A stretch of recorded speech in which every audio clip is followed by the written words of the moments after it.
శ్రీ గురుభ్యో నమః శ్రీమాత్రే నమః. ఈ వేళ రాహుకేతు గ్రహాల గురించి తెలియచెప్పుకుందాం. చాలా మంది రాహు అనంగానే భయపడతారు, కేతువు అనంగానే అమ్మో అనేస్తారు. ఈ రాహుకేతువులు ఎవరు, ఎందుకు వారి గురించి అంత భయపడవలసిన అవసరం ఏముంది అంటే, ప్రాథమిక సమాచారాన్ని బట్టి అయితే రాహుకేతువులు సర్పగ్రహాలు కదా.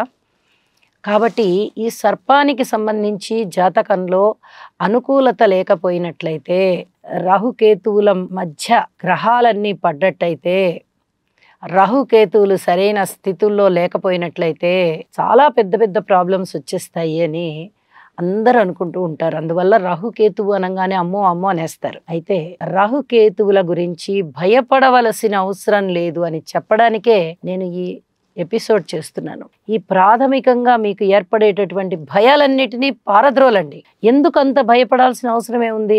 ఇతరత్ర యోగాలు ఉండొచ్చు, గురువు గారు చాలా బాగుండి ఉండొచ్చు, జాతకంలో శని గారు చాలా బాగుండి ఉండొచ్చు, అలాగే కుజుడు చాలా బాగుండి ఉండవచ్చు. ఈ గ్రహాలు పవర్ గా ఉన్నట్లయితే రాహుకేతువులు మిమ్మల్ని ఏమి చేస్తారు? కుజవత్ శనివత్ అని చెప్పుకుంటూ ఉంటాం. శనివత్ రాహువు, కుజవత్ కేతువు. రాహువు శనిగారి లాగా సంచరిస్తారు, కేతువు కుజుడి లాగా సంచరిస్తారు. వారు స్వయం ప్రతిపత్తి లేని గ్రహాలు, ఛాయాగ్రహాలవి, స్వయం ప్రకాశితాలు కావు. వాటి నుంచి భయపడవలసిన అవసరం లేదు. ఏదైనా ఒక మంచి ఉంది అన్నప్పుడు దానికి మనం చెడు అని కూడా ఆపోజిట్ చెప్పుకుంటాం కదా. దైవం ఉంది అని నమ్ముతున్నప్పుడు దుష్టశక్తి కూడా ఉంది అని అనుకుంటాం. ఒక మంచి ఉంది అన్నప్పుడు దానికి ఆపోజిట్ చెడు ఉంటుంది, లేకపోతే ఈ మంచి ఎలా రాణిస్తుంది? కాబట్టి ఇక్కడ రాహుకేతువులు అనే గ్రహాలు కూడా ఛాయాగ్రహాలు అవుతూ ఒక దుష్ట శక్తిని సూచిస్తూ ఉంటాయి తప్ప, అవి ఏదో 100% అవన్నీ ఇచ్చేసాయి, మనకి జీవితమే పాడైపోయింది అనే లాంటి భయాలని ఫస్ట్ తీసి పక్కన పెట్టేయండి. రాహువు కానీ కేతువు కానీ ఛాయాగ్రహాలని ఎందుకు చెప్పుకుంటున్నామంటే, రాహువు తల మాత్రమే కలిగి ఉన్న గ్రహము, కేతువు తలభాగం లేకుండా మొండెము మాత్రమే కలిగి ఉన్నటువంటి గ్రహము. ఈ రాహుకేతువులకి స్వయం ప్రతిపత్తి లేదు.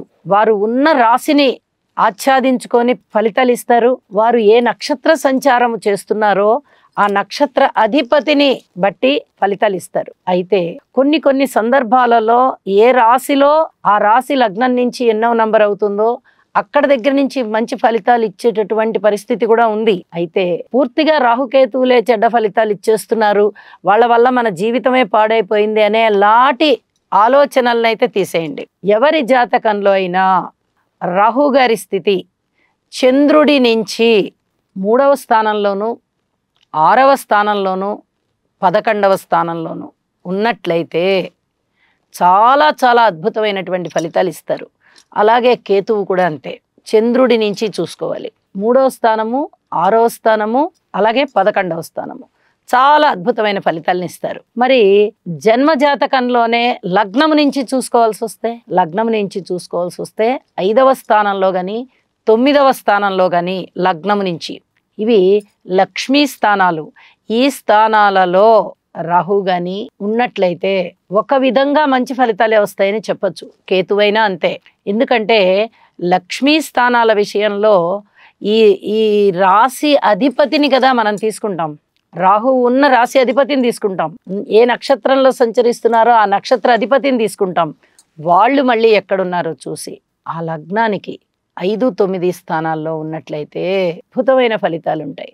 అంటే రాహువు ఉన్నటువంటి రాశ్యాధిపతి లేదా నక్షత్రాధిపతి లగ్నం నుంచి 5, 9 స్థానాలలో, అలాగే కేతువు కూడా లగ్నం నుంచి తాను ఏ రాశిలో ఉన్నారో ఆ రాశ్యాధిపతి లేదా తాను సంచరిస్తున్నటువంటి నక్షత్రాధిపతి లగ్నాన్ని స్ఫుటం చేసినప్పుడు ఆ లగ్నాన్ని బట్టి పంచమంలోనో నవమంలోనో ఆ రాశ్యాధిపతి కానీ నక్షత్రాధిపతి కానీ ఉన్నట్టయితే రాహుకేతువుల వల్ల ఎటువంటి దోషాలు ఉండబోవు. మరి రాహుకేతువులు అనగానే అందరూ భయపడడానికి ఒక కారణం ఉంది అని చెప్పుకున్నాం కదా. మొట్టమొదటే మనం కొన్ని గ్రహాలతో రాహువు కలిసినప్పుడు కొన్ని రకాల ఇబ్బందులు ఉండేది సహజమే, కానీ దానివల్లే అంత పెద్ద నష్టాలు జరిగిపోతాయని చెప్పడానికి రాదు. పరిహారాలు చేసుకోండి, ఆ నష్టం అనేది పూర్తిగా తగ్గిపోతుంది. ఇప్పుడు గురువు గారితో కలిసి ఉన్నారనుకోండి రాహువు, గురు చండాల యోగం చెప్తాం. శని గారితో కలిసి ఉన్నారనుకోండి ఒక పిశాచి యోగము, ఒక భయానకమైనటువంటి యోగము, ఇట్లాంటివన్నీ చెప్తాం. ఒక బుధుడితో కలిసి ఉన్నారనుకోండి ఆరోగ్యానికి సంబంధించి అనారోగ్యం అని చెప్తాం. చర్మ వ్యాధులు ఇలాంటివన్నీ రావడానికి కూడా అవకాశం ఉందని చెప్తాం. ఒక శుక్రాచార్యుల వారితో రాహువు కలిసి ఉన్నారనుకోండి వారు సక్రమమైన సంబంధాలు ఇవ్వకుండా సంబంధ బాంధవ్యాలన్నింటినీ చెడగొట్టడము, అనుకూల్యతని తగ్గించేసేయడము, ఇలాంటివన్నీ చేస్తారని చెప్తాం. కుజుడితో ఉన్నారనుకోండి సర్పదోషం ఏర్పడిందని చెప్తాం. ఇలా కొన్ని దోషాలు ఆపాదింపబడతాయి రాహు గ్రహం కానీ కేతువు గ్రహం కానీ కలిసి ఉన్నప్పుడు. మరి శని గారితో కలిసి ఉన్నప్పుడు కేతువు చాలా భయంకరమైనటువంటి వేదన అనుభవిస్తారు, వాళ్ళు వైరాగ్యం అనుభవిస్తారు. బుధుడితో కలిసి ఉన్నప్పుడు బంధుత్వాన్ని చెడగొట్టడానికి ప్రయత్నం చేస్తారు. శుక్రాచార్యుల వారితో కలిసి ఉన్నప్పుడు అన్యోన్యతలు తిరిగి దెబ్బతీసే విధంగా ఉంటారు. అసలు ఒక పట్టణ ఎవరిని దగ్గరికి రానివ్వరు, అందరినీ అంత దూరంలో పెట్టి మాట్లాడతారు. ఒక్కళ్ళతో కూడా ప్రేమాభిమానాలు పెరగవు, అట్లాంటి పరిస్థితి ఉంటుంది.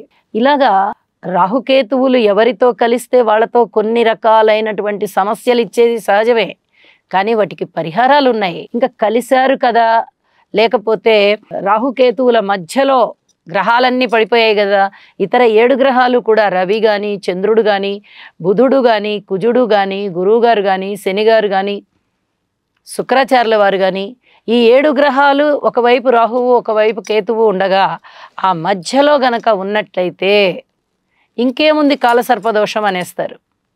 ఏమీ కాదు. కాలసర్పదోషం ఎందుకు అవుతుంది? ఇది ఛాయాగ్రహాల మధ్యలో మంచి యోగవంతమైనటువంటి గ్రహాలు ఉన్నాయి అనుకోండి, వాటి యోగాలు సిద్ధిస్తాయి.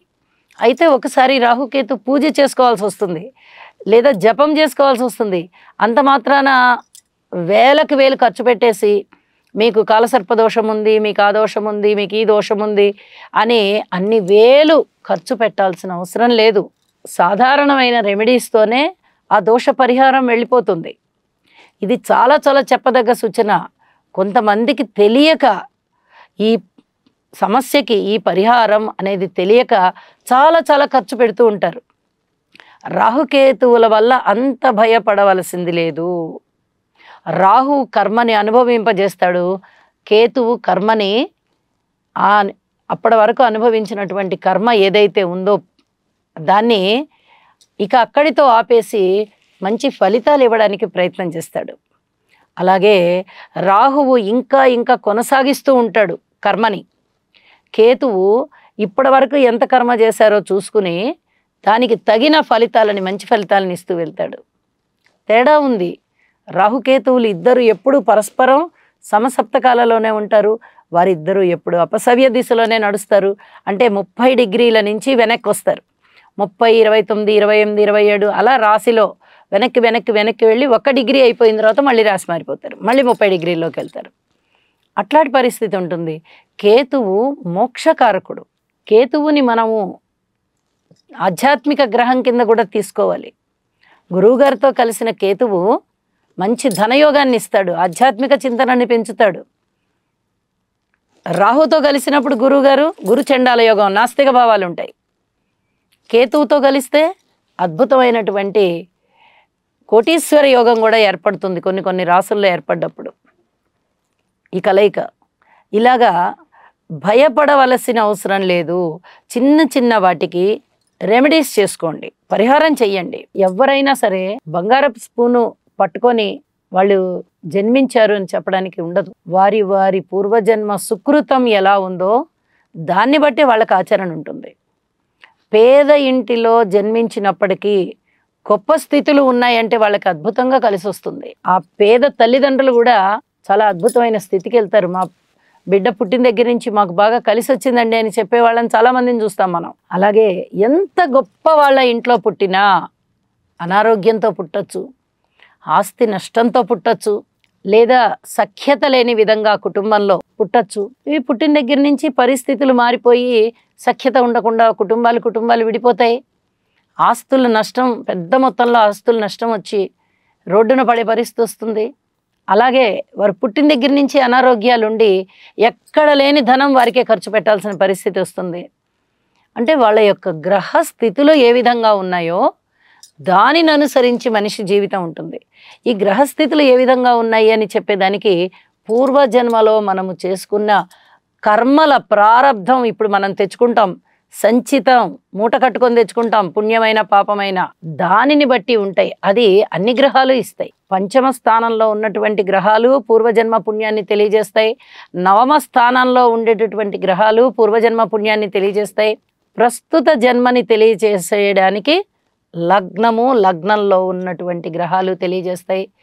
అలాగే లగ్నము లగ్నాధిపతి, పంచమము పంచమాధిపతి, నవమము నవమాధిపతి, ఈ మూడు కూడా పూర్వజన్మని ఇప్పుడున్న జన్మని కూడా తెలియచేస్తాయి. మరి ఈ రాహుకేతువులు మాత్రమే మనని బాధిస్తారు అని ఎలా చెప్పాలి? రాహుకేతువులు మంచి పొజిషన్లో ఉన్నప్పటికీ కూడా ఇతర గ్రహాల యొక్క స్థితులు సరిగా లేకపోయినట్లయితే కోటీశ్వరుడైనా బిచ్చగాడైపోతున్నారు. మిగతా గ్రహాలన్నీ కూడా చాలా బాగున్నట్లయితే బిచ్చగాడి, అంటే ఉదాహరణకి చెప్తున్నానండి, ఎంత పేదవాళ్ళ కుటుంబంలో పుట్టినా కూడా వాళ్ళు చక్కగా ఉన్నవాళ్ళు అయిపోతున్నారు. అంటే ఇవి కేవలం రాహుకేతువుల వల్లే కాదు కదా, మిగతా గ్రహాల యొక్క గమనం, దృష్టి, స్థితి, యుతి ఇవన్నీ కూడా పరిగణనలోనికి తీసుకొని మనము గణన చేయవలసి ఉంటుంది. కాబట్టి రాహుకేతువు అనగానే ఎవరు భయపడవద్దు. కేతువు మోక్షకారకుడు, అద్భుతమైనటువంటి ఫలితాలను ఇస్తారు. కేతువుకి అధిపతి వినాయకుడు. చక్కగా వినాయకుడిని పూజించండి, వినాయకుడిని స్మరించండి. రాహువు కర్మకారకుడు చెప్పాలంటే. రాహువుకి అధిపతి దుర్గా అమ్మవారు. దుర్గా అమ్మవారికి పూజ చేసుకుని దుర్గనామాలని స్తోత్రం చేసుకుంటూ దుర్గా పూజ చేసుకుంటే ఎటువంటి రాహు గ్రహ బాధలు ఉండబోవు. కాబట్టి ఈ రాహుకేతువుల గురించి భయపడవలసింది లేదు. కేతువు పూర్వజన్మని కూడా సూచిస్తాడు. కేతువు ఉన్న స్థానాన్ని బట్టి వాళ్ళు ఎందుకు జన్మించారు, ఏ కారణం కొరకు జన్మించారు అనేది కూడా కేతువు నిర్ణయిస్తారు. కేతువే బలమైనటువంటి పూర్వజన్మకి సంబంధించి కారకత్వం వహించేటటువంటి గ్రహం. అంతే తప్ప రాహుకేతువులు అనంగానే ఒక భయం పెట్టేసుకుని అవి చెడ్డ గ్రహాలు అనేది ఒక స్టాంపు వేసుకున్నట్టుగా వేసేసుకుని ఇక రాహుకేతు పూజ అనంగానే వేలకు వేలు ఖర్చు పెట్టేసి ఇలాంటి అపోహలన్నిటినీ తీసేసేయండి. అవి ఛాయాగ్రహాలు.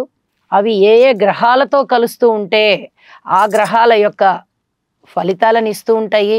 అలాగే పూర్వజన్మకి సంబంధించినటువంటి కర్మకారకత్వం అనుభవించడానికి కూడా రాహుకేతులు ప్రాధాన్యతనిస్తారు. ఇత్యాది అంశాలన్నీ మీరు మైండ్లో పెట్టుకొని ఎక్కువ ధనం ఖర్చు పెట్టవలసి వచ్చినప్పుడు ఒక్కసారి ఆలోచించండి, ఇంత ధనం పెట్టడం అవసరమా? మిగతా గ్రహాల కలయికలు, దృష్టులు, స్థితులు వీటిని కూడా పరిశీలనలోకి తీసుకొని చెప్పాలి కదా. అవి కూడా చూసుకుని మనం ఈ రకమైన జపాలు, పూజలు ఇవన్నీ చేసుకోవాలి కదా అనేటటువంటి ఆలోచనకి రండి అని చెప్పి తెలియజేస్తూ, ఈ రాహుకేతు అనంగానే ఫస్ట్ భయాన్ని తీసేసేయండి అని మరొక్కసారి తెలియజేస్తూ, శుభం. సర్వే జనా సుఖినో భవంతు.